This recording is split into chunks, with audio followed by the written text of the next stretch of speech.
My husband was driving me to work last year when I saw a familiar face opposite the Neoplan bus stop. The traffic usually was intense in the mornings on that route. Yeah, that's how I got to see him. He used to be a former course mate at Legan.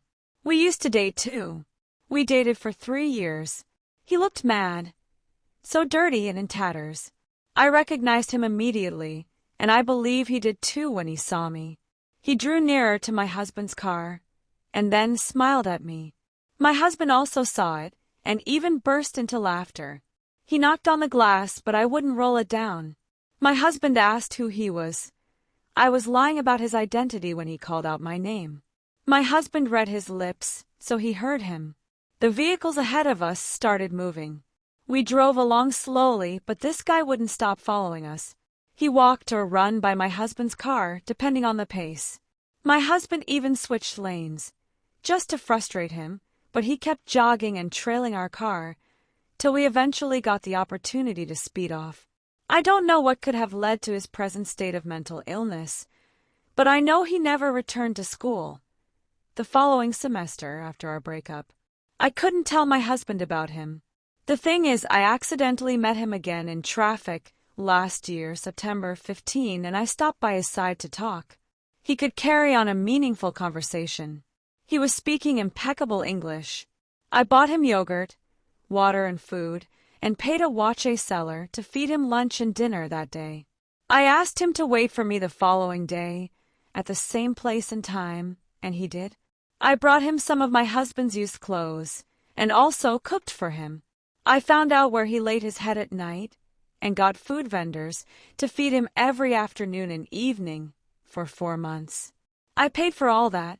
I found out from friends who remembered him that he stopped schooling and kind of checked out because he couldn't deal with our breakup. I left him for a sugar daddy. That was in 1999 at the university.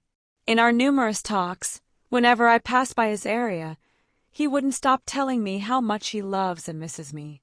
I didn't tell my husband about all this. I have been married to a very wonderful young man for 3 years, and I just found out that I am 7 weeks pregnant. On the 12th of February, 2017, my husband traveled for 3 weeks, and on that same day, I called in sick at work. But I wasn't sick. I needed the day off. I took my friend home to shower. I changed his clothes and gave him new sandals. I took him to the barbering shop to have his hair cut. I had earlier on discussed him with a former colleague at school, who is now a medical doctor at the 37 Military Hospital, to do a roundup checkup on him. I brought him back home from the hospital, cooked for him, entertained him for hours until it was late. That evening, he forced himself on me and raped me. Well, I don't know if it was all rape, because I gave in to him at a point in my struggle, willingly. He apologized to me afterwards and then told me he hadn't been with anyone else since he stopped schooling.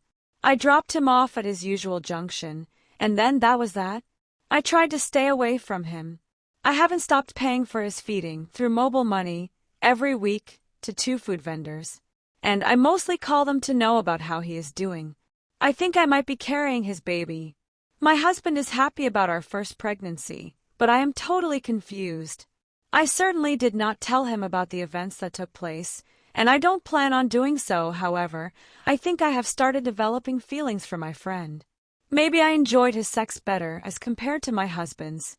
Maybe I miss or can't stop thinking about him. Maybe I still care about him. Maybe I never really got over him.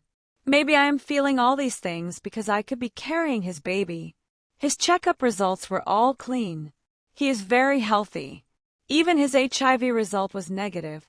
I am just confused.